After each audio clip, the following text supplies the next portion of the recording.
Puis c'est pour la même raison que nous. Nous, on ne plonge pas là. Ah ben voilà. Je l'ai raté, mais vous l'avez vu. Donc c'est ça, c'est comme nous, on ne plonge pas la tête la première, les mains dans le dos, parce que sinon on prendrait l'impact avec l'eau sur le nez, donc ça serait plus douloureux. C'est beaucoup plus facile de fendre l'eau avec les mains, comme ça notre tête elle est protégée entre nos bras, puis c'est vraiment la même chose pour les ours. Donc on parlait de leur nourriture, oui, le poisson, donc oui, ils peuvent manger un petit peu de poisson, mais un poisson, ça va pas être assez gros pour nourrir une bête de cette taille, donc ça va manger du phoque, c'est vraiment sa proie de prédilection. Oh, il va sauter. Puis Noukchou va sûrement nous refaire un plongeon, donc gardez-le à l'œil encore une fois. Così papà la leva.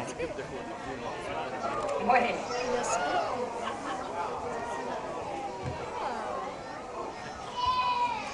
Donc le phoque, quand les ours blancs ont assez de phoques à sa disposition, à leur disposition, en fait, les ours ne vont manger que les organes et la graisse. Ça va leur suffire pour eux-mêmes faire leur réserve de graisse.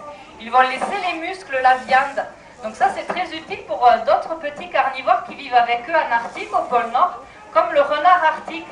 Ce petit renard tout blanc, donc, qui vit dans les mêmes milieux que l'ours blanc.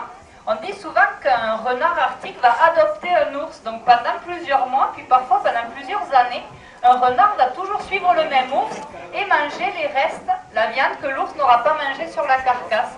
Donc c'est très utile pour eux, ça évite au renard de dépenser de l'énergie à courir après des proies. Il a de la viande déjà tuée à sa disposition.